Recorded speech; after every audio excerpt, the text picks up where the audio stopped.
Hi there, Pisces. I'm Jennifer Angel. These are your stars. Now, this is a really good week to spend some time by yourself. Now, I say that because there's quite a lot of energy, action, activity, and aspects that are influencing your sign this week. Now, first of all, we've just passed like the blue moon, which is the second full moon in the month and in your sign. So, full moons can spark like your imagination and but it can also send you into a little bit of an unsettled energy as well. I mean, let's not forget that the moon was always called the lunatic, and that's where the lunar part came from, with the lunar moon.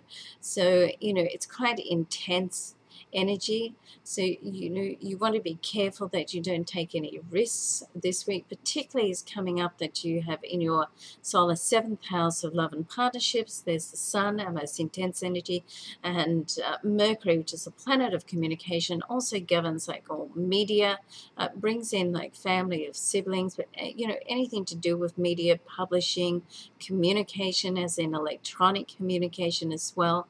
Okay, now both of these planets, or the sun, the luminary, and Mercury, have a square, which is normally a challenging aspect, but when it's with Jupiter, then it's very much softened, but nevertheless.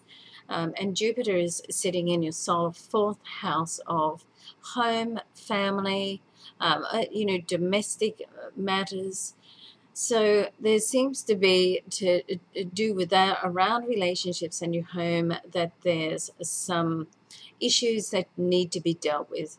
Quite possibly it could be past issues that you've just got to, you can no longer, have your head in the clouds. You've got to sort of deal with it and deal with it head on. And it's advisable to do that, because if you don't do that, they'll only sort of come back at a little bit later, a later date. Now, you don't want to ignore any details. When Jupiter is involved, then it's really like big vision, and it can leave you there overlooking the details, which is really the glue of what makes something happen. If you've got a project, then it's the details which is the glue that holds the project together and sends everything forward. So you want to be careful of taking any risks, getting infatuated, over-exaggerating something, or just thinking something is better than what it is. Okay, so that's what's to watch out for this week.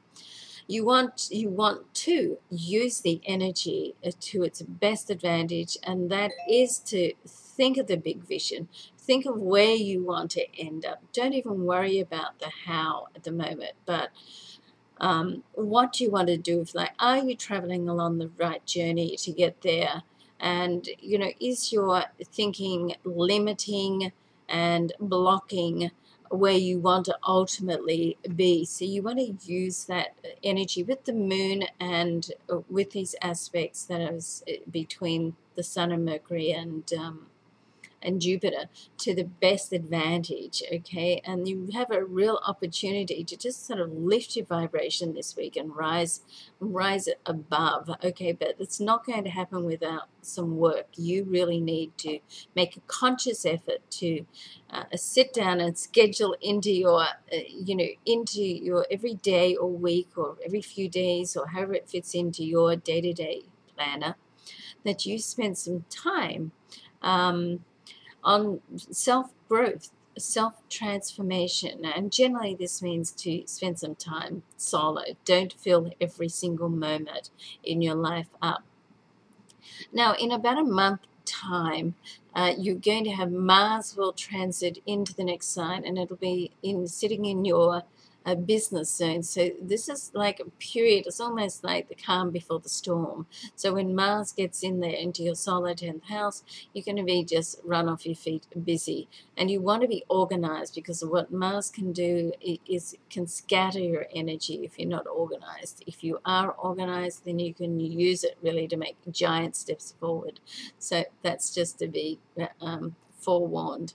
All right, have a great week, Pisces. Thanks for watching. I always appreciate your comments as well.